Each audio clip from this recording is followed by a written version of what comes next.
Je m'appelle Elhadji Abdoulaziz Niang, originaire du Waalo, je suis Kaolackois, étudiant en médecine doctorat 2 à l'université de Thiès. Je suis auteur du livre L'Islam et l'émergence.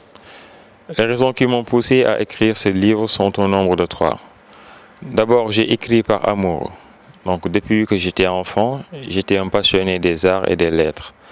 D'ailleurs, dès le bas âge, en classe de CM2, j'avais écrit mon premier court-métrage intitulé Binta l'orpheline. En effet, j'étais inspiré par une histoire qui s'est passée à côté de chez moi.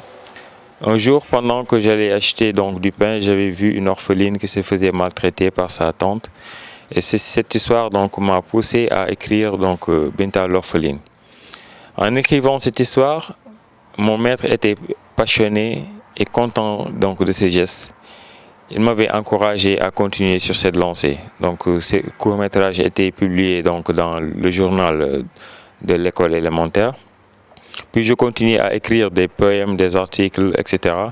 Et beaucoup de mes amis m'ont proposé de réunir ça en un livre.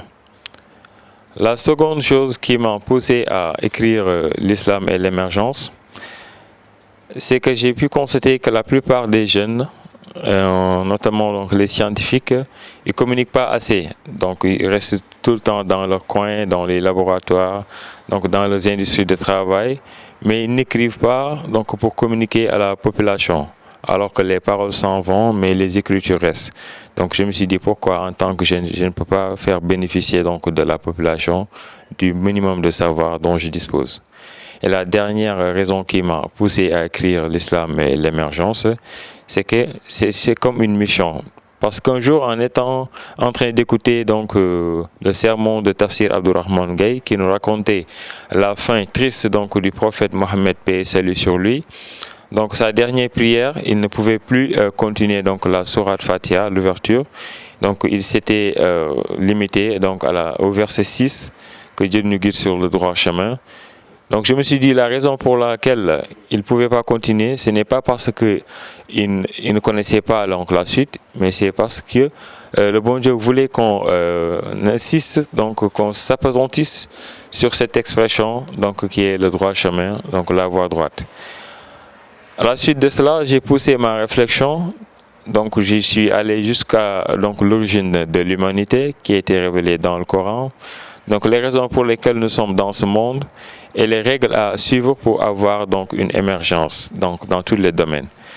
Beaucoup de gens vont me dire pourquoi tu ne vas pas parler de santé, et bien sûr, dans le Coran, on va trouver des règles qui, si on les suit, nous allons avoir une bonne santé, une prospérité, et nous allons avoir l'émergence spirituelle, comportementale et psychique. J'ai développé dans ce livre ces 3 grands chapitres, à savoir la dimension psychique de l'émergence, la dimension comportementale et la dimension spirituelle. J'ai pris beaucoup de citations des grands hommes. Je suis fier d'être sénégalais. La plupart des grands hommes qui sont passés par ici ont essayé de nous mettre sur la voie droite. Je me suis dit pourquoi ne pas perpétuer leurs œuvres afin d'avoir l'émergence dont nous rêvons tous.